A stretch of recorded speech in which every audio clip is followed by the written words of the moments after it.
Hello everyone, ಹೇಗಿದ್ದೀರಾ? ಎಲ್ಲರೂ ಚೆನ್ನಾಗಿದ್ದೀರಾ? ಅದೇ ರೀತಿ ನಿಮ್ಮ ಲೈಫ್ನಲ್ಲಿ ಪಾಸಿಟಿವ್ ಆಗಿ ಥಿಂಕ್ ಮಾಡ್ತಾ ಇದ್ದೀರಾ ಅಂದ್ಕೊಂಡಿದ್ದೀನಿ. ನೀವು ಯಾರ ಬಗ್ಗೆ ಥಿಂಕ್ ಮಾಡ್ತಾ ಇದ್ದೀರೋ, ನಿಮ್ಮ ಮನಸ್ಸಿನಲ್ಲಿ ಯಾರಿದ್ದಾರೋ ಅವರನ್ನು ನೆನೆಸ್ಕೊಂಡು ಇಲ್ಲಿ ಸ್ಕ್ರೀನ್ ಮೇಲೆ ಕಾಣಿಸ್ತಾ ಇರುವ ಇಮೇಜಸ್ಗಳಲ್ಲಿ ಒಂದು ಇಮೇಜನ್ನು ಪಿಕ್ ಮಾಡ್ಕೊಳ್ಳಿ. ಇದು ಕಲೆಕ್ಟಿವ್ ಟೈಮ್ಲೆಸ್ ಜನರಲ್ ರೀಡಿಂಗ್ ಆಗಿರುತ್ತೆ. ಜನರಲ್ ರೀಡಿಂಗ್ ಆಗಿರೋದ್ರಿಂದ ನೀವು ಜನರಲ್ ರೀತಿಯಲ್ಲೇ ಇದನ್ನು ಜಡ್ಜ್ ಮಾಡಬೇಕಾಗುತ್ತೆ. ಅಂದರೆ ಎಷ್ಟು ಎನರ್ಜಿಗಳು ನಿಮಗೆ ಮ್ಯಾಚ್ ಆಗುತ್ತೋ, ಎಷ್ಟು ವಿಷಯಗಳು ನಿಮಗೆ ಮ್ಯಾಚ್ ಆಗುತ್ತೋ ಅಷ್ಟನ್ನು ಮಾತ್ರ ತಗೊಂಡು ಬಾಕಿ ಉಳಿದಿರುವ ವಿಷಯಗಳನ್ನು ಬಿಡಬೇಕಾಗುತ್ತೆ. ಈ ರೀಡಿಂಗಲ್ಲಿ ಬರುವ ಯಾವುದೇ ವಿಷಯಗಳನ್ನಾಗಲಿ ಫೋರ್ಸ್ಫುಲ್ಲಾಗಿ ನಿಮ್ಮ ಮೇಲೆ ಹಾಕ್ಕೊಳ್ಬಾರ್ದು. ಹಾಗಾದರೆ ಈಗ ರೀಡಿಂಗನ್ನು ಶುರು ಮಾಡೋಣ. ಹೆಲೋ ಆಪ್ಷನ್ ನಂಬರ್ 1, ಹೇಗಿದ್ದೀರಾ ಎಲ್ಲರೂ?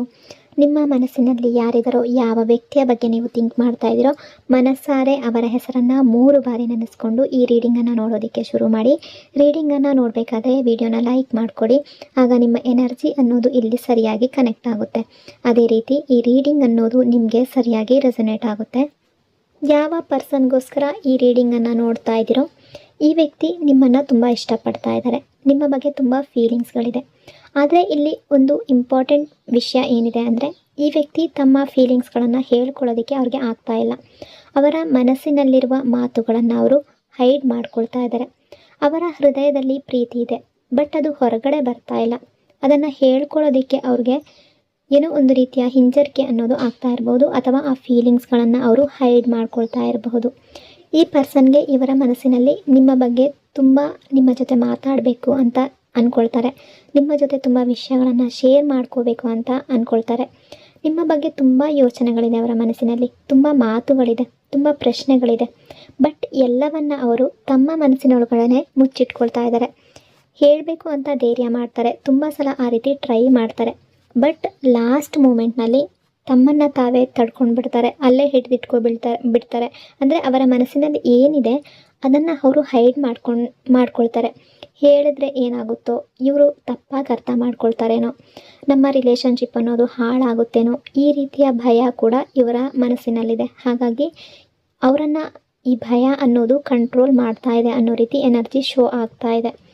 ಇವರು ಒಂದು ಸಲ ಅಲ್ಲ, ತುಂಬ ಸಲ ನಿಮ್ಮ ಜೊತೆ ಓಪನ್ ಅಪ್ ಆಗಿ ಮಾತಾಡಬೇಕು ಅಂತ ಟ್ರೈ ಮಾಡಿದ್ದಾರೆ. ಮನಸ್ಸಿನಲ್ಲಿ ಡಿಸೈಡ್ ಮಾಡ್ಕೊಂಡಿದ್ದಾರೆ, ಇವತ್ತು ಹೇಳಬೇಕು, ಇವತ್ತೆಲ್ಲವನ್ನು ಶೇರ್ ಮಾಡ್ಕೋಬೇಕು. ಇವರ ಮನಸ್ಸಿನಲ್ಲಿ ಏನು ಅನಿಸುತ್ತೆ ನಿಮ್ಮ ಬಗ್ಗೆ, ಯಾವ ರೀತಿ ಫೀಲಿಂಗ್ಸ್ಗಳು ಬರುತ್ತೆ, ಎಲ್ಲವನ್ನು ಶೇರ್ ಮಾಡ್ಕೋಬೇಕು ಅಂದ್ಕೊಳ್ತಾರೆ. ಬಟ್ ಅವರ ಹಳೆಯ ಎಕ್ಸ್ಪೀರಿಯನ್ಸ್ ಆಗಿರ್ಬೋದು, ಅಥವಾ ಇನ್ಸೆಕ್ಯೂರಿಟಿ ಫೀಲಿಂಗ್ ಆಗಿರ್ಬೋದು, ಅಥವಾ ಅವರ ಓವರ್ ಥಿಂಕಿಂಗ್ ಆಗಿರ್ಬೋದು, ಇವೆಲ್ಲ ಸೇರಿ ಇವರನ್ನು ಸೈಲೆಂಟಾಗಿ ಮಾಡಿಬಿಡುತ್ತೆ. ಅಂದರೆ ಹೇಳ್ಕೊಳ್ಬೇಕು ಅಂತ ಇರೋದನ್ನು ಕೂಡ ಹೈಡ್ ಮಾಡ್ಕೊಳ್ತಾರೆ. ಇಲ್ಲಿ ಕೆಲವರ ಎನರ್ಜಿ ಪ್ರಕಾರ ಏನು ಅನ್ನಿಸ್ತಾ ಇದೆ ಅಂದರೆ, ತುಂಬ ಸ್ಟ್ರಾಂಗ್ ಆಗಿರೋ ಎನರ್ಜಿ, ಸೋಷಿಯಲ್ ಮೀಡಿಯಾ ಎನರ್ಜಿ ಕಾಣಿಸ್ತಾ ಇದೆ. ಈ ಪರ್ಸನ್ ಸೋಷಿಯಲ್ ಮೀಡಿಯಾದಲ್ಲಿ ತುಂಬ ಆ್ಯಕ್ಟಿವ್ ಆಗಿರುವ ಪರ್ಸನ್ ಆಗಿರಬಹುದು, ಅಥವಾ ಇವರು ಸೋಷಿಯಲ್ ಮೀಡಿಯಾದಲ್ಲಿ ತುಂಬ ಟೈಮ್ ಸ್ಪೆಂಡ್ ಮಾಡಬಹುದು, ಅಥವಾ ಈ ಪರ್ಸನ್ ಈ ಸೋಷಿಯಲ್ ಮೀಡಿಯಾದಲ್ಲಿ ನಿಮ್ಮಿಬ್ಬರ ಪರಿಚಯ ಕೂಡ ಅಲ್ಲಿಂದನೇ ಶುರು ಆಗಿರಬಹುದು. ಫ್ರೆಂಡ್ಶಿಪ್ ಅನ್ನೋದು ಸೋಷಿಯಲ್ ಮೀಡಿಯಾ ಮೂಲಕ ನಿಮ್ಮಿಬ್ಬರ ಫ್ರೆಂಡ್ಶಿಪ್ ಅನ್ನೋದು ಶುರು ಆಗಿರಬಹುದು, ಮಾತುಕತೆ ಶುರು ಆಗಿರಬಹುದು. ಮೊದಲು ನೀವಿಬ್ಬರು ನಾರ್ಮಲ್ ಫ್ರೆಂಡ್ಸ್ ಆಗಿರಬಹುದು, ನಂತರ ಕ್ಲೋಸ್ ಆಗಿರುವ ಚಾನ್ಸಸ್ ಕೂಡ ಇದೆ, ಅಥವಾ ನಂತರ ಎಮೋಷ್ನಲಿ ಕನೆಕ್ಟೆಡ್ ಆಗಿರಬಹುದು. ನೀವೀಗ ಕಪಲ್ಸ್ ಆಗಿರ್ದಿದ್ರೂ ಕೂಡ ಒಂದು ಡೀಪ್ ಬಾಂಡಲ್ಲಿ ಇರಬಹುದು, ತುಂಬ ಕ್ಲೋಸ್ ಆಗಿರುವ ಸಾಧ್ಯತೆ ಕೂಡ ಇದೆ. ಕೆಲವರ ಎನರ್ಜಿ ಪ್ರಕಾರ ನೀವು ಸೋಷಿಯಲ್ ಮೀಡಿಯಾದಲ್ಲಿ ಕನೆಕ್ಟ್ ಆಗಿ, ಅಂದರೆ ಅಲ್ಲಿ ಫ್ರೆಂಡ್ಶಿಪ್ ಶುರು ಆಗಿ ತುಂಬ ಒಳ್ಳೆ ಬಾಂಡಿಂಗಲ್ಲಿ ಇರಬಹುದು, ಅಥವಾ ನಾರ್ಮಲ್ ಫ್ರೆಂಡ್ಸ್ ರೀತಿ ಕೂಡ ಇರಬಹುದು. ಕೆಲವರಿಗೆ ಡೈರೆಕ್ಟ್ ಮಾತುಕತೆ ಕಡಿಮೆ ಇರಬಹುದು, ಅಂದರೆ ಸೋಷಿಯಲ್ ಮೀಡಿಯಾ ಮೂಲಕ ಮೆಸೇಜ್ ಮೂಲಕ ಮಾತ್ರ ಕಾಲ್ ಅಥವಾ ಮೆಸೇಜ್ ಬರ್ತಾ ಇರಬಹುದು, ಅಥವಾ ನೀವು ಸೋಷಿಯಲ್ ಮೀಡಿಯಾ ಮೂಲಕ ಮಾತ್ರ ಆ್ಯಕ್ಟಿವ್ ಆಗಿರಬಹುದು, ಚಾಟ್ ಮಾಡ್ತಾ ಇರಬಹುದು, ನಿಮ್ಮ ಸ್ಟೇಟಸ್ ಸ್ಟೋರಿ ಮೂಲಕ ಕನೆಕ್ಷನ್ ಆಗಿರಬಹುದು. ಇಲ್ಲಿ ನಿಮ್ಮಿಬ್ಬರ ಮನಸ್ಸಿನಲ್ಲೂ ಕೂಡ ತುಂಬ ಫೀಲಿಂಗ್ಸ್ಗಳು ಕಾಣಿಸ್ತಾ ಇದೆ. ಅವರ ಮನಸ್ಸಿನಲ್ಲೂ ನಿಮ್ಮ ಬಗ್ಗೆ ಫೀಲಿಂಗ್ಸ್ ಇದೆ, ನಿಮ್ಮ ಮನಸ್ಸಿನಲ್ಲೂ ಕೂಡ ಅವರ ಬಗ್ಗೆ ಫೀಲಿಂಗ್ಸ್ ಅನ್ನೋದಿದೆ. ಇಬ್ಬರು ಒಬ್ಬರನ್ನು ತುಂಬ ಲೈಕ್ ಮಾಡ್ತಾ ಇದ್ದೀರಾ, ಆದರೆ ಇಬ್ಬರು ಕೂಡ ಮೊದಲ ಸ್ಟೆಪ್ಪನ್ನು ಇಡೋದಕ್ಕೆ ಕಾಯ್ತಾ ಇದ್ದೀರಾ. ನೀವು ಕಾಯ್ತಾ ಇದ್ದೀರಾ ಅವ್ರು ಮೊದಲು ಹೇಳಲಿ ಅಂತ. ಅವರ ಫೀಲಿಂಗ್ಸ್ ಏನಿದೆ ನಿಮ್ಮ ಬಗ್ಗೆ ಏನು ಅಂದ್ಕೊಳ್ತಾರೆ, ಇದೆಲ್ಲವೂ ನಿಮಗೆ ಅರ್ಥ ಆಗಬೇಕು. ಮೊದಲು ಅವರು ಯಾವ ಭಾವನೆಯನ್ನು ನಿಮ್ಮ ಬಗ್ಗೆ ಇಟ್ಕೊಂಡಿದ್ದಾರೆ, ಯಾವ ಮಾತುಗಳನ್ನು ನಿಮ್ಮ ಹತ್ರ ಶೇರ್ ಮಾಡ್ಕೋಬೇಕು ಅಂತ ಇದ್ದಾರೆ ಅಂತ ನಿಮಗೆ ಮೊದಲು ಅರ್ಥ ಆಗಬೇಕು. ಅದಕ್ಕಾಗಿ ನೀವು ಈ ಪರ್ಸನ್ನ ವೆಯ್ಟ್ ಮಾಡ್ತಾ ಇದ್ದೀರಾ, ಇವರೇ ಬಂದು ಹೇಳಲಿ ಅಂತ ನೀವು ವೆಯ್ಟ್ ಮಾಡ್ತಾ ಇರಬಹುದು.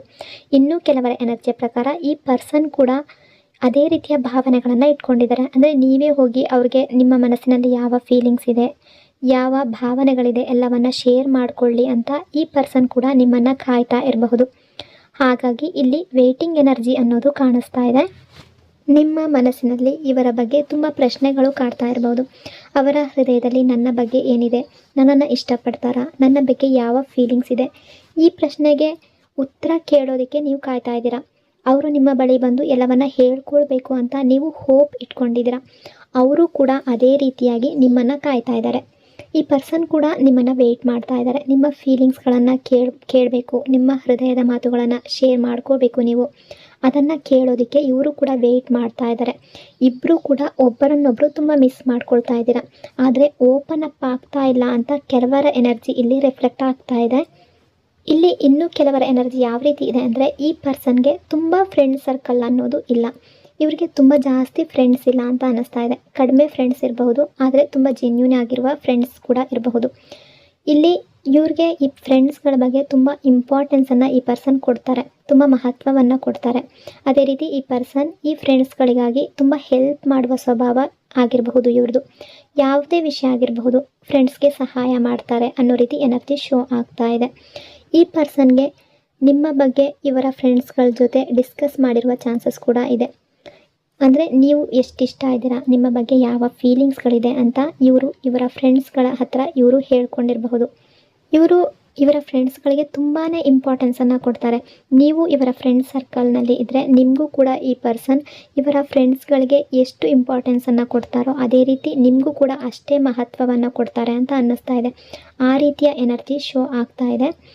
ಈ ಪರ್ಸನ್ಗೆ ನಿಮ್ಮ ಬಗ್ಗೆ ಯಾವ ರೀತಿ ಫೀಲ್ ಆಗ್ತಾ ಇದೆ ಅಂತ ಇವರ ಕ್ಲೋಸ್ ಸರ್ಕಲಲ್ಲಿ ಯಾರಿದ್ದಾರೋ, ಇವರಿಗೆ ಯಾರು ಜೆನ್ಯೂನ್ ಅಂತ ಅನ್ನಿಸ್ತಾರೋ ಅವರಲ್ಲಿ ಇವರು ತುಂಬ ನಿಮ್ಮ ಬಗ್ಗೆ ಮಾತುಗಳನ್ನು ಶೇರ್ ಮಾಡ್ಕೊಂಡಿರಬಹುದು. ಇವರು ಯಾರನ್ನು ತುಂಬ ಟ್ರಸ್ಟ್ ಮಾಡ್ತಾರೋ ಅಂಥ ಫ್ರೆಂಡ್ಸ್ಗಳ ಜೊತೆ ನಿಮ್ಮ ಬಗ್ಗೆ ಎಲ್ಲ ವಿಷಯವನ್ನು ಹೇಳಿರ್ಬೋದು. ಅವರ ಫ್ರೆಂಡ್ಸ್ಗೂ ಕೂಡ ನಿಮ್ಮ ಬಗ್ಗೆ ಎಲ್ಲ ವಿಷಯಗಳು ಕೂಡ ಗೊತ್ತಿರ್ಬೋದು. ಅಂದರೆ ಈ ಪರ್ಸನ್ ನಿಮ್ಮನ್ನು ಎಷ್ಟು ಲೈಕ್ ಮಾಡ್ತಾರೆ, ಯಾವ ಭಾವನೆಗಳಿದೆ ಇವ್ರಿಗೆ, ಆ ರೀತಿಯ ಎಲ್ಲ ವಿಷಯಗಳು ಇವರ ಫ್ರೆಂಡ್ಸ್ಗಳಿಗೂ ಕೂಡ ಗೊತ್ತಿರುವ ಚಾನ್ಸಸ್ ಇದೆ. ಓವರಾಲ್ ಆಗಿ ಹೇಳಬೇಕು ಅಂದರೆ ಈ ಪರ್ಸನ್ ನಿಮ್ಮನ್ನು ತುಂಬ ಲೈಕ್ ಮಾಡ್ತಾರೆ, ನಿಮ್ಮನ್ನು ತುಂಬ ಇಷ್ಟಪಡ್ತಾರೆ, ನಿಮ್ಮ ಬಗ್ಗೆ ಡೀಪಾಗಿ ಫೀಲನ್ನು ಮಾಡ್ಕೊಳ್ತಾರೆ. ಬಟ್ ಇವರ ಫೀಲಿಂಗ್ಸ್ ಅನ್ನೋದು ಇನ್ನೂ ಕೂಡ ಹೈಡ್ ಆಗಿದೆ. ಸಮಯ ಬಂದಾಗ ಈ ಸೈಲೆನ್ಸ್ ಅನ್ನೋದು ಬ್ರೇಕ್ ಆಗುವ ಚಾನ್ಸಸ್ ತುಂಬ ಇದೆ. ಸೊ ಇಷ್ಟೆಲ್ಲ ವಿಷಯಗಳು ಈ ಪರ್ಸನ್ನ ಎನರ್ಜಿ ಅಕಾರ್ಡಿಂಗ್ ಇಲ್ಲಿ ರಿಫ್ಲೆಕ್ಟ್ ಆಗ್ತಾ ಇದೆ. ಐ ಹೋಪ್ ಆಪ್ಷನ್ ನಂಬರ್ 1 ಈ ರೀಡಿಂಗ್ ನಿಮಗೆ ರೆಸೊನೇಟ್ ಆಗಿದೆ ಅಂದ್ಕೊಂಡಿದ್ದೀನಿ. ರೆಸೊನೇಟ್ ಆಗಿದ್ದರೆ ಕಮೆಂಟ್ನಲ್ಲಿ ಕ್ಲೈಮ್ ಮಾಡ್ಕೊಳ್ಳಿ. ಅದೇ ರೀತಿ ವಿಡಿಯೋನ ಲೈಕ್ ಮತ್ತು ಶೇರ್ ಮಾಡೋದ್ರ ಜೊತೆಗೆ ವಿಡಿಯೋನ ಹೈಪ್ ಕೂಡ ಮಾಡಿ. ಈ ಚಾನಲ್ನ ಫಸ್ಟ್ ಟೈಮ್ ವಿಸಿಟ್ ಮಾಡಿದರೆ ಸಬ್ಸ್ಕ್ರೈಬ್ ಮಾಡ್ಕೊಳ್ಳಿ. ನಿಮ್ಮ ಜೀವನದಲ್ಲಿ ಪ್ರೀತಿ, ಶಾಂತಿ ಮತ್ತು ಖುಷಿ ಅನ್ನೋದು, ಹ್ಯಾಪಿನೆಸ್ ಅನ್ನೋದು ತುಂಬಿರಲಿ. Thank you so much. Hello option number 2, ಹೇಗಿದ್ದೀರಾ ಎಲ್ಲರೂ? ಈಗ ನಿಮ್ಮ ಮನಸ್ಸಿನಲ್ಲಿ ಯಾವ ವ್ಯಕ್ತಿ ಇದ್ದಾರೋ, ಯಾರ ಬಗ್ಗೆ ನೀವು ತುಂಬ ಥಿಂಕ್ ಮಾಡ್ತಾ ಇದ್ರು, ಮನಸ್ಸಾರೆ ಅವರ ಹೆಸರನ್ನು 3 ಬಾರಿ ನೆನೆಸ್ಕೊಂಡು ಈ ರೀಡಿಂಗನ್ನು ನೋಡೋದಕ್ಕೆ ಶುರು ಮಾಡಿ. ರೀಡಿಂಗನ್ನು ನೋಡಬೇಕಾದ್ರೆ ವಿಡಿಯೋನ ಲೈಕ್ ಮಾಡ್ಕೊಳ್ಳಿ. ಆಗ ನಿಮ್ಮ ಎನರ್ಜಿ ಅನ್ನೋದು ಇಲ್ಲಿ ಸರಿಯಾಗಿ ಕನೆಕ್ಟ್ ಆಗುತ್ತೆ. ಅದೇ ರೀತಿ ಈ ರೀಡಿಂಗ್ ಅನ್ನೋದು ನಿಮಗೆ ಸರಿಯಾಗಿ ರೆಸೊನೇಟ್ ಆಗುತ್ತೆ. ಯಾವ ಪರ್ಸನ್ಗೋಸ್ಕರ ಈ ರೀಡಿಂಗನ್ನು ನೋಡ್ತಾ ಇದ್ದೀರೋ ಅವರ ಎನರ್ಜಿ ಅಕಾರ್ಡಿಂಗ್ ಹೇಳೋದಾದರೆ, ಈ ಪರ್ಸನ್ ನಿಮ್ಮ ಯಾವುದೋ ಒಂದು ವಿಷಯಕ್ಕೆ ಅಥವಾ ನಿಮ್ಮ ಜೊತೆ ಯಾವುದೋ ಒಂದು ವಿಷಯದ ಬಗ್ಗೆ ಈ ಪರ್ಸನ್ ಅಪ್ಸೆಟ್ ಆಗಿದ್ದಾರೆ. ಆದರೆ ಒಂದು ವಿಷಯ ಏನು ಕ್ಲಿಯರ್ ಆಗ್ತಾ ಇದೆ ಅಂದರೆ, ಅವರು ನಿಮ್ಮನ್ನು ಹೇಟ್ ಮಾಡ್ತಾ ಇಲ್ಲ, ನಿಮ್ಮ ಬಗ್ಗೆ ನೆಗೆಟಿವ್ ಆಗಿ ಯೋಚನೆ ಮಾಡ್ತಾ ಇಲ್ಲ. ಯಾವುದೋ ಒಂದು ಮಾತಿನ ಬಗ್ಗೆ ಅಥವಾ ಯಾವುದೋ ಒಂದು ಸಿಚುವೇಶನ್ ಬಗ್ಗೆ, ಯಾವುದೋ ಒಂದು ಮಿಸ್ಅಂಡರ್ಸ್ಟ್ಯಾಂಡಿಂಗ್ ಬಗ್ಗೆ ಆಗಿರ್ಬೋದು, ಇವರು ಒಳಗೊಳಗಡೆ ತುಂಬ ಥಿಂಕ್ ಮಾಡ್ತಾ ಇದ್ದಾರೆ. ನಿಮ್ಮ ಬಗ್ಗೆ ಯಾವುದೋ ಒಂದು ರೀತಿಯಲ್ಲಿ ಅಪ್ಸೆಟ್ ಆಗಿದ್ದಾರೆ. ಇವರು ಯಾಕೆ ಅಪ್ಸೆಟ್ ಆಗಿದ್ದಾರೆ ಅಂತ ಅಂದರೆ, ಇದು ಯಾವುದೋ ಒಂದು ದೊಡ್ಡ ವಿಷಯ ಆಗಲೇಬೇಕು ಅಂತಿಲ್ಲ. ನಿಮ್ಮ ಒಂದು ಮಾತಾಗಿರಬಹುದು, ನೀವು ಹೇಳಿದ ಯಾವುದೋ ಒಂದು ಲೈನ್ ಆಗಿರ್ಬೋದು, ಅಥವಾ ನೀವು ಹೇಳದೇ ಇದ್ದ ಒಂದು ಮಾತಾಗಿರಬಹುದು. ಇದು ಇವರಿಗೆ ಒಂಥರ ತಟ್ಟಿರಬಹುದು, ಅವರ ಮನಸ್ಸಿಗೆ ಹರ್ಟ್ ಆಗಿರಬಹುದು. ಕೆಲವರಿಗೆ ನಿಮ್ಮಿಬ್ಬರ ನಡುವೆ ನಡೆದ ಮಾತುಕತೆ ಆಗಿರ್ಬೋದು, ಅದನ್ನು ಇವರು ತಪ್ಪಾಗಿ ಅರ್ಥ ಮಾಡ್ಕೊಂಡಿರ್ಬೋದು. ಕೆಲವರಿಗೆ ಒಂದು ಸಣ್ಣ ವಿಷಯ ಆಗಿರ್ಬೋದು, ಮನಸ್ಸಿನಲ್ಲಿ ಅದು ದೊಡ್ಡದಾಗಿ ಬೆಳೆದಿರಬಹುದು. ಆ ರೀತಿಯ ಎನರ್ಜಿ ಕೂಡ ಕಾಣಿಸ್ತಾ ಇದೆ. ಯಾವುದೋ ಒಂದು ರೀತಿಯಲ್ಲಿ ಅಪ್ಸೆಟ್ ಆಗಿದ್ದಾರೆ. ಜಲಸಿ ಎನರ್ಜಿ ಕೂಡ ತುಂಬ ಸ್ಟ್ರಾಂಗ್ ಆಗಿ ಕಾಣಿಸ್ತಾ ಇದೆ. ಯಾಕೆ ಅಂದರೆ, ನೀವು ಬೇರೆ ಪರ್ಸನ್ ಜೊತೆ ತುಂಬ ಕ್ಲೋಸ್ ಆಗಿ ಮಾತಾಡಿರಬಹುದು. ಅಂದರೆ ಈ ಪರ್ಸನ್ಗೆ ಆ ವ್ಯಕ್ತಿಯನ್ನು ಇಷ್ಟ ಇಲ್ದಿದ್ರೂ ಕೂಡ ನೀವು ಆ ಪರ್ಸನ್ ಜೊತೆ ಕ್ಲೋಸ್ ಆಗಿರಬಹುದು, ಅಥವಾ ಅವರು ಇಷ್ಟಪಡದೇ ಇರುವವರ ಜೊತೆ ನೀವು ಕನೆಕ್ಟ್ ಆಗಿರಬಹುದು.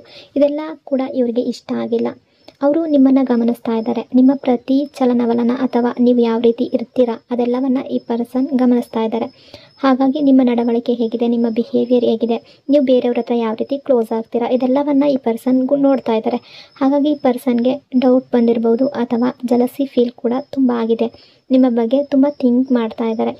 ಈ ಪರ್ಸನ್ನ ಮನಸ್ಸಿನಲ್ಲಿ ಏನಾಗ್ತಾ ಇದೆ ಅಂದರೆ, ಇವರು ಬೇರೆ ಯಾರ ಜೊತೆ ಕ್ಲೋಸ್ ಆಗಿದ್ರಾ ಅಥವಾ ನಿಮ್ಮ ಲೈಫ್ನಲ್ಲಿ ಬೇರೆ ಯಾರಾದರೂ ಬಂದಿದ್ದಾರಾ, ನನ್ನನ್ನು ಬಿಟ್ಬಿಟ್ರಾ ಅನ್ನೋ ರೀತಿ ಕೂಡ ಡೌಟ್ ಪಡ್ತಾ ಇದ್ದಾರೆ. ಇವರ ಮನಸ್ಸಿನಲ್ಲಿ ಆ ರೀತಿಯ ಡೌಟ್ ಕೂಡ ಬರ್ತಾ ಇದೆ. ಇದು ಪ್ರೀತಿಯಿಂದ ಬಂದಿರುವಂಥ ಡೌಟ್, ಪೊಸೆಸಿವ್ ಆಗಿ ಬಂದಿರುವಂತಹ ಡೌಟ್. ಆದರೆ ಯಾವುದೇ ರೀತಿಯ ನೆಗೆಟಿವ್ ಅನ್ನೋದು ಇವರು ಥಿಂಕ್ ಮಾಡ್ತಾ ಇಲ್ಲ. ಬಟ್ ನಿಮ್ಮ ಲೈಫ್ನಲ್ಲಿ ಬೇರೆ ಯಾರಾದರೂ ಬಂದು ನೀವು ಅವರ ಲೈಫ್ನಲ್ಲಿ ಇದ್ದೀರಾ ಅನ್ನೋ ರೀತಿ ಇವರು ಥಿಂಕ್ ಮಾಡ್ತಾ ಇದ್ದಾರೆ. ಈ ಪರ್ಸನ್ ನಿಮ್ಮ ಬಗ್ಗೆ ತುಂಬ ಪೊಸೆಸಿವ್ ಆಗಿರುವ ರೀತಿ ಕಾಣಿಸ್ತಾ ಇದೆ. ಆ ರೀತಿ ತುಂಬ ಥಿಂಕ್ ಮಾಡ್ತಾ ಇದ್ದಾರೆ. ನಿಮ್ಮನ್ನು ಕಳೆದುಕೊಳ್ತೀನೇನೋ ಭಯ ಅನ್ನೋದು ಇವರ ಮನಸ್ಸಿನಲ್ಲಿದೆ. ನಿಮ್ಮನ್ನು ದೂರ ಮಾಡ್ಕೊಳ್ಬಾರ್ದು ಅನ್ನೋ ಫೀಲಿಂಗ್ ಇದೆ. ಇವೆಲ್ಲವೂ ಕೂಡ ಸೇರಿ ಇವರನ್ನು ಅಪ್ಸೆಟನ್ನಾಗಿ ಮಾಡಿದೆ. ಇವರ ಮನಸ್ಸು ತುಂಬ ಥಿಂಕ್ ಮಾಡ್ತಾ ಇದೆ. ಇವ್ರಿಗೆ ನಿಮ್ಮಿಂದ ದೂರ ಹೋಗಬೇಕು ಅಂತ ಇಲ್ಲ, ನೀವು ಇವರಿಂದ ದೂರ ಹೋಗಬಾರ್ದು ಅನ್ನೋದರಲ್ಲೇ ಈ ಎಲ್ಲ ಫೀಲಿಂಗ್ಸ್ಗಳು ಇವರ ಮನಸ್ಸಿಗೆ ಬರ್ತಾ ಇದೆ. ಇಲ್ಲಿ ಕೆಲವರ ಎನರ್ಜಿಯ ಪ್ರಕಾರ ಜಗಳ, ಮಿಸ್ಅಂಡರ್ಸ್ಟ್ಯಾಂಡಿಂಗ್ ಬಂದಿರುವ ಸಾಧ್ಯತೆ ಇದೆ. ನಿಮ್ಮಿಬ್ಬರ ನಡುವೆ ಯಾವುದಾದ್ರೂ ಒಂದು ಜಗಳ ಆಗಿರಬಹುದು, ಮಾತು ಕಡಿಮೆ ಆಗಿರಬಹುದು, ಅಥವಾ ಗ್ಯಾಪ್ ಬಂದಿರಬಹುದು, ಅಥವಾ ಯಾರೋ ಒಬ್ಬರು ವ್ಯಕ್ತಿ, ಯಾರೋ ಒಬ್ಬ ರ್ಯಾಂಡಮ್ ವ್ಯಕ್ತಿ, ಯಾರೋ ಒಬ್ಬರು ಪರ್ಸನ್ ನಿಮ್ಮ ಬಗ್ಗೆ ಯಾವುದೋ ಒಂದು ಮಾತು ಹೇಳಿರ್ಬೋದು. ಆ ಮಾತನ್ನು ಇವರು ತಪ್ಪಾಗಿ ತಿಳ್ಕೊಂಡಿರ್ಬೋದು, ಅಥವಾ ಅಲ್ಲಿಂದ ಸಿಟ್ಟು ಅನ್ನೋದು ಶುರು ಆಗಿರ್ಬೋದು. ಯಾವುದೋ ಒಂದು ನಿಮ್ಮ ಬಗ್ಗೆ ಏನಾದರೂ ಬೇರೆಯವರು ಏನಾದರೂ ಹೇಳಿದರೆ ಅದನ್ನು ಇವರು ತಪ್ಪಾಗಿ ತಿಳ್ಕೊಂಡಿರಬಹುದು. ಅದರ ಬಗ್ಗೆ ಈ ಪರ್ಸನ್ಗೆ ಸಿಟ್ಟು ಬಂದಿರಬಹುದು. ನಿಮ್ಮ ಬಗ್ಗೆ ಇವ್ರು ಯಾಕೆ ಈ ರೀತಿ ಬೇರೆಯವ್ರ ಜೊತೆ ಕ್ಲೋಸ್ ಆಗ್ತಾರೆ ಅನ್ನೋ ರೀತಿ ಕೂಡ ಇವರ ಮನಸ್ಸಿಗೆ ಅನಿಸಿರಬಹುದು. ಆ ರೀತಿಯ ಎನರ್ಜಿ ಕೂಡ ಇಲ್ಲಿ ಶೋ ಆಗ್ತಾ ಇದೆ. ಇನ್ನು ಬೇರೆ ಯಾವ ರೀಸನ್ ಇದೆ ಅಂತ ನೋಡೋದಾದರೆ, ಸೋಷಿಯಲ್ ಮೀಡಿಯಾದಲ್ಲಿ ನೀವು ಯಾರನ್ನು ಫಾಲೋ ಮಾಡಿರಬಹುದು, ನೀವು ಯಾರ ಜೊತೆ ಆದರೂ ಕಮೆಂಟ್, ಲೈಕ್, ಚಾಟ್ ಮಾಡಿರ್ಬೋದು. ಇದೆಲ್ಲವೂ ಈ ಪರ್ಸನ್ಗೆ ಗೊತ್ತಾಗಿರ್ಬೋದು. ಅಥವಾ ಬೇರೆ ಯಾರನ್ನಾದರೂ ಫಾಲೋ ಮಾಡಿದರೆ ಅಲ್ಲಿಂದ ಈ ಪರ್ಸನ್ಗೆ ಜಲಸಿ ಅನ್ನೋದು ಬಂದಿರ್ಬೋದು, ಸಿಟ್ಟು ಅನ್ನೋದು ಬಂದಿರ್ಬೋದು, ಓವರ್ ಥಿಂಕಿಂಗ್ ಅನ್ನೋದು ಬಂದಿರಬಹುದು. ಎಲ್ಲವೂ ಕೂಡ ಅಲ್ಲಿಂದ ಸ್ಟಾರ್ಟ್ ಆಗಿರ್ಬೋದು. ಬಟ್ ನೀವು ಫ್ರೆಂಡ್ಶಿಪ್ ರೀತಿಯಲ್ಲೇ ಚಾಟ್ ಮಾಡಿದ್ರು ಅಥವಾ ಫಾಲೋ ಮಾಡಿದರೂ ಕೂಡ ಈ ಪರ್ಸನ್ಗೆ ಅದು ಇಷ್ಟ ಆಗದೇ ಇರ್ಬೋದು. ಆ ರೀತಿಯಲ್ಲಿ ಕೂಡ ಈ ಪರ್ಸನ್ ತುಂಬ ಅಪ್ಸೆಟ್ ಆಗಿರುವ ಚಾನ್ಸಸ್ ತುಂಬ ಇದೆ. ಬಟ್ ಇವರ ಹೃದಯದಲ್ಲಿ ನಿಮ್ಮ ಬಗ್ಗೆ ತುಂಬ ಪ್ರೀತಿ ಅನ್ನೋದು ಕಾಣಿಸ್ತಾ ಇದೆ. ಈ ಪರ್ಸನ್ ನಿಮ್ಮನ್ನು ತುಂಬ ಲೈಕ್ ಮಾಡ್ತಾರೆ. ತುಂಬ ಸ್ಟ್ರಾಂಗ್ ಫೀಲಿಂಗ್ಸ್ ಇದೆ ಇವರ ಮನಸ್ಸಿನಲ್ಲಿ. ಒಳ್ಳೆಯ ಹೃದಯದಿಂದ ತುಂಬ ಜೆನ್ಯೂನ್ ಆಗಿ ನಿಮ್ಮನ್ನು ಇಷ್ಟಪಡ್ತಾರೆ. ಸಾಮಾನ್ಯವಾಗಿ ಯಾರೇ ಆದರೂ ಅಷ್ಟೇ, ನಾವೇ ಆದರೂ ಅಷ್ಟೇ, ನಾವು ಯಾರನ್ನು ತುಂಬ ಇಷ್ಟಪಡ್ತೀವೋ, ನಾವು ಯಾರನ್ನು ತುಂಬ ಲೈಕ್ ಮಾಡ್ತೀವೋ, ಅಥವಾ ನಮ್ಮ ಫ್ರೆಂಡ್ಸ್ಗಳೇ ಆಗಿರಲಿ, ಅವರು ಬೇರೆಯವ್ರ ಜೊತೆ ತುಂಬ ಕನೆಕ್ಟ್ ಆಗ್ತಾ ಇದ್ದರೆ, ನಾವು ಅವ್ರ ಜೊತೆ ಇದ್ದಾಗ ಕೂಡ ಅವರು ಬೇರೆಯವ್ರ ಜೊತೆ ತುಂಬ ಮಾತಾಡ್ತಾ ಇದ್ದರೆ ನಮಗೆ ಯಾವ ರೀತಿ ಫೀಲ್ ಆಗುತ್ತೋ ಅದೇ ರೀತಿಯ ಫೀಲ್ ಈ ಪರ್ಸನ್ಗೂ ಕೂಡ ಆಗ್ತಾ ಇದೆ. ಅಂದರೆ ಪೊಸೆಸಿವ್ನೆಸ್ ಅನ್ನೋದು ತುಂಬ ಜಾಸ್ತಿ ಕಾಣಿಸ್ತಾ ಇದೆ. ಇಲ್ಲಿ ಕೆಲವರ ಎನರ್ಜಿ ಪ್ರಕಾರ ಇದು ನಿಮ್ಮದು ತುಂಬ ಹಳೆಯ ಬಾಂಡಿಂಗ್ ಆಗಿರ್ಬೋದು, ಕನೆಕ್ಷನ್ ಆಗಿರ್ಬೋದು. ಇನ್ನು ಕೆಲವರ ಎನರ್ಜಿ ಪ್ರಕಾರ ನಿಮ್ಮಿಬ್ಬರ ರಿಲೇಷನ್ಶಿಪ್ ಇನ್ನೂ ಸ್ಟಾರ್ಟ್ ಆಗದೇ ಇರ್ಬೋದು. ಫೀಲಿಂಗ್ಸ್ ಅನ್ನೋದು ಇತ್ತೀಚೆಗೆ ಶುರು ಆಗಿರಬಹುದು, ನ್ಯೂ ಬಿಗಿನಿಂಗ್ ಆಗಿರಬಹುದು. ಆ ರೀತಿ ಏನಾದರೂ ನಿಮ್ಮ ಲೈಫ್ನಲ್ಲಿ ಈಗ ನ್ಯೂ ಬಿಗಿನಿಂಗ್ ಅನ್ನೋದು ಶುರು ಆಗಿದ್ರೆ, ಅಂದರೆ ಇನ್ನೂ ರಿಲೇಷನ್ಶಿಪ್ ಇನ್ನೂ ಸ್ಟಾರ್ಟ್ ಆಗಿಲ್ಲ, ಸ್ಟಾರ್ಟ್ ಆಗಬೇಕು ಅನ್ನೋ ರೀತಿ ಏನಾದರೂ ಇದ್ದರೆ, ಈ ಪರ್ಸನ್ ನಿಮ್ಮ ಬಗ್ಗೆ ಇಷ್ಟೊಂದು ಜಲಸಿ ಅಥವಾ ಪೊಸೆಸಿವ್ ಆಗಿ ಫೀಲ್ ಮಾಡ್ತಾ ಇರೋದ್ರಿಂದ ಇವರು ತುಂಬ ಸಲ ಥಿಂಕ್ ಮಾಡ್ತಾ ಇದ್ದಾರೆ, ನಾನು ಯಾಕೆ ಈ ರೀತಿ ಫೀಲ್ ಮಾಡ್ತಾ ಇದ್ದೀನಿ, ನನಗೆ ಯಾಕೆ ಇಷ್ಟು ಸಿಟ್ಟು ಬರ್ತಾ ಇದೆ ಅಂತ ಇವ್ರಿಗೆ ಅರ್ಥ ಆಗ್ತಾ ಇಲ್ಲ. ಇದು ಸ್ಟಾರ್ಟಿಂಗ್ ಸ್ಟೇಜಲ್ಲಿ ಇರೋದ್ರಿಂದ ಇವರೇ ಅಂದ್ಕೊಳ್ತಾರೆ, ಯಾಕೆ ಇಷ್ಟು ಸಿಟ್ಟು ಮಾಡ್ಕೋಬೇಕು, ಆ ರೀತಿ ಕೂಡ ಥಿಂಕ್ ಮಾಡ್ತಾ ಇರೋ ರೀತಿ ಕಾಣಿಸ್ತಾ ಇದೆ. ಇನ್ನು ಈ ಪರ್ಸನ್ಗೆ ನಿಮ್ಮ ಬಗ್ಗೆ ಯಾರಾದರೂ ತಪ್ಪಾಗಿ ಮಾತಾಡಿದ್ರೆ, ನಿಮ್ಮನ್ನು ತಪ್ಪಾಗಿ ಅರ್ಥ ಮಾಡಿಕೊಂಡ್ರೆ ಅವ್ರ ಜೊತೆ ಜಗಳ ಮಾಡುವ ಸಾಧ್ಯತೆ ಕೂಡ ಇದೆ ಇವರು. ಅಂದರೆ ಅವರ ಬಗ್ಗೆ ತುಂಬ ಸಿಟ್ಟು ಬರುವ ಸಾಧ್ಯತೆ ಕೂಡ ಈ ಪರ್ಸನ್ಗೆ ಇದೆ. ನಿಮ್ಮನ್ನು ಯಾರೂ ಕೂಡ ಏನೂ ಹೇಳಬಾರ್ದು, ನಿಮ್ಮ ಬಗ್ಗೆ ಯಾರೂ ಕೂಡ ತಪ್ಪಾಗಿ ಮಾತಾಡಬಾರ್ದು, ಆ ರೀತಿ ಕೂಡ ಈ ಪರ್ಸನ್ ಥಿಂಕ್ ಮಾಡ್ತಾರೆ. ನಿಮ್ಮನ್ನು ತುಂಬ ಡಿಫೆಂಡ್ ಮಾಡುವ ಎನರ್ಜಿ ಕಾಣಿಸ್ತಾ ಇದೆ. ಈ ಪರ್ಸನ್ ನಿಮ್ಮನ್ನು ತುಂಬ ಲೈಕ್ ಮಾಡುವ ಎನರ್ಜಿ ಕಾಣಿಸ್ತಾ ಇದೆ. ಓವರಾಲ್ ಆಗಿ ಹೇಳಬೇಕು ಅಂದರೆ ಈ ಪರ್ಸನ್ ತುಂಬ ಅಪ್ಸೆಟ್ ಆಗಿದ್ದಾರೆ. ಈಗ ಪ್ರೆಸೆಂಟಲ್ಲಿ ತುಂಬ ಜಲಸಿ ಫೀಲ್ ಮಾಡ್ಕೊಳ್ತಿದ್ದಾರೆ, ತುಂಬ ಪೊಸೆಸಿವ್ ಆಗಿದ್ದಾರೆ. ಬಟ್ ಇಲ್ಲಿ ಪ್ರೀತಿ ಅನ್ನೋದು ಕಡಿಮೆ ಆಗಿಲ್ಲ, ಫೀಲಿಂಗ್ಸ್ ಅನ್ನೋದು ಕಡಿಮೆ ಆಗಿಲ್ಲ, ಇನ್ನೂ ಸ್ಟ್ರಾಂಗ್ ಆಗಿದೆ. ಇದೆಲ್ಲವೂ ಕೂಡ ಅವರ ಮನಸ್ಸಿನಲ್ಲಿ ಯಾವುದೇ ಫೀಲಿಂಗ್ಸ್ ಬಂದಿದ್ದರೂ ಕೂಡ, ಅಂದರೆ ಜಲಸಿ ಬಂದಿದ್ದರೂ ಕೂಡ, ಪೊಸೆಸಿವ್ನೆಸ್ ಬಂದಿದ್ದರೂ ಕೂಡ, ಪ್ರೀತಿಯಿಂದ ಬಂದಿರುವ ಫೀಲಿಂಗ್ಸ್ ಅನ್ನೋ ರೀತಿ ಎನರ್ಜಿ ಶೋ ಆಗ್ತಾ ಇದೆ. ಯಾವುದೇ ರೀತಿಯಿಂದಲೂ ಈ ಪರ್ಸನ್ ನಿಮ್ಮ ಬಗ್ಗೆ ನೆಗೆಟಿವ್ ಆಗಿ ಥಿಂಕ್ ಮಾಡ್ತಾ ಇಲ್ಲ.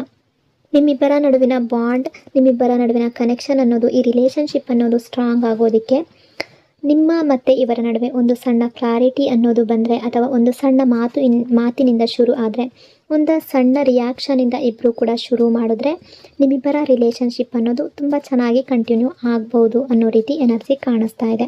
ಈ ಪರ್ಸನ್ನ ಮನಸ್ಸಿಗೆ ಒಂದು ರೀತಿಯ ಕಾಮ್ನೆಸ್ ಅನ್ನೋದು ಅನ್ನಿಸ್ಬೋದು. ಅಂದರೆ ಇವರು ಈಗ ಸಿಟ್ಟು ಮಾಡ್ಕೊಂಡಿದ್ರು, ಅಪ್ಸೆಟ್ ಆಗಿದ್ರು ಕೂಡ ನಿಮ್ಮ ಒಂದು ರಿಯಾಕ್ಷನ್ ಅನ್ನೋದು ಇವರ ಮನಸ್ಸಿಗೆ ಶಾಂತಿಯನ್ನು ಕೊಡ್ಬೋದು ಅನ್ನೋ ರೀತಿ ಕಾಣಿಸ್ತಾ ಇದೆ.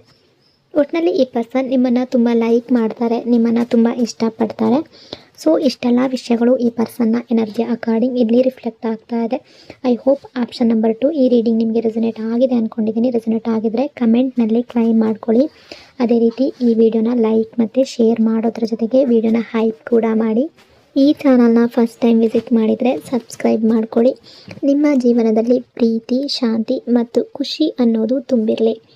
ಇನ್ನೊಂದು ಡೀಪ್ ಮತ್ತು ಎನರ್ಜಿಫುಲ್ ರೀಡಿಂಗ್ನೊಂದಿಗೆ ಮತ್ತೆ ಸಿಗೋಣ. Thank you so much.